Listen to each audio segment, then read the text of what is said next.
Wow, this is the Florida model house, which is very nice. Open concept. Ito yung pinaka-floor plan, no? Ground floor hanggang sa second floor.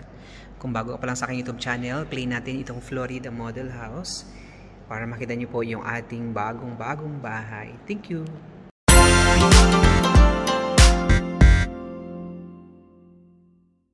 Alright, so good afternoon everyone. My name is Ray Miliada, Division Manager dito po sa Antel Grand Village and Anyana.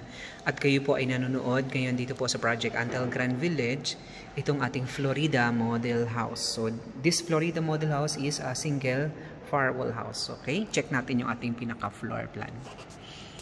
Okay, si Florida Model House, at least mayroon kang lote na 125 square meters. And then, ito yung pinaka-floor area po. This is the ground floor area. So makikita nyo po is the house is a single firewall. Meron siyang lanay area sa side, pero hindi po siya nakasemento. Meron siyang service area sa likod. Meron siyang service area sa likod, nakasemento na po yung turnover natin. Yung lanay area lang po is hindi nakasement. Ang parking po natin is nakasement. Yung turnover natin nito is complete na. Okay po, ito yung sukat naman po. Sa ground floor, ang living area nito kasi maluwag, nasa 10.42. Dining area is 5.59 square meters. Kitchen area nasa 9.89 square meters. So, pinaghati-hati po yung pinaka-ground floor po. Guest room, nasa 11.27. Yung room sa ibaba, nakikita nyo po. And then the stairs, nasa 5.95.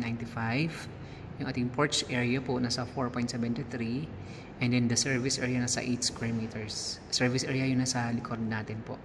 So, pwede nyo pong i-fence itong bahay. Ito po ang pinaka-firewall natin. So, hanggang dito yung pinaka-lote nyo po. So, ito po pwede nyo lagyan ng fence yan para po mayroon kayong privacy. So, magtataka kayo na 3 meters po ang naging sa harapan natin for your landscape area and garden area. Okay po, check natin naman yung second floor. Sa second floor nito po, okay, second floor. So, sa second floor, nasa 5.45 yung stairs. So, master's bedroom, nasa 15.68. Ang floor plan nito is New York, no? Pero pinalaking New York, itong Florida model. So, kung nakita nyo na po yung actual model unit ng New York, so ito po, pinalaki lang po ito siya. Pero mas maganda pa ito si Florida.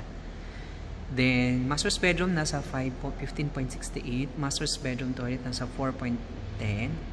Bedroom 1 nasa 8.62, so bedroom 2 nasa 11.36, si halfway nasa 7.01 square meters, toilet and bath nasa 5.52. Itong toilet and bath is a common for 2 bedroom po. Balcony nasa 3.03 square meters. So all in po, itong Florida model with the lot area of 125, 141 ang floor area, so it has 3 bedrooms sa taas, 1 bedroom sa ibaba, and provision for 2 car garage. Check natin po. Actually po, wala pa kaming model house nito. Ang meron lang po tayo to is the scale model. Pero ito po yung magiging outcome ng ating bahay kapag ito turnover. So, dito po, pwede kayong maglagay ng pinaka-balcony, no? Dito sa pinaka-parking area para may cover yung inyo pong sasakyan. Actually po, may butas siya dito sa taas. Ayan, that one, no? Pwede nyo po diyang, yan yung magiging access ng inyong pinto, no? In case maglagay kayo ng balcony dito po sa inyong carport area. Okay, meron siyang lanay area po, kaya mas maganda naka-sliding door. And then, dito yung service area sa likod. So, excited po tayo, no? Kasi alam ko, magkakaroon na po tayo ng bahay na ganito po. Kasi marami na pong bumili nito, guys. So, ang maganda lang po dito sa ating mga modern houses is iskwalado. Kasi po, walang nasasayang ng mga kanto-kanto. Hindi siya maraming kanto, yung mga corner-corner. Kasi tingnan nyo po yung floor planning natin. So, isang diretsuhan. Para siyang box type. Pero, well-designed and improved.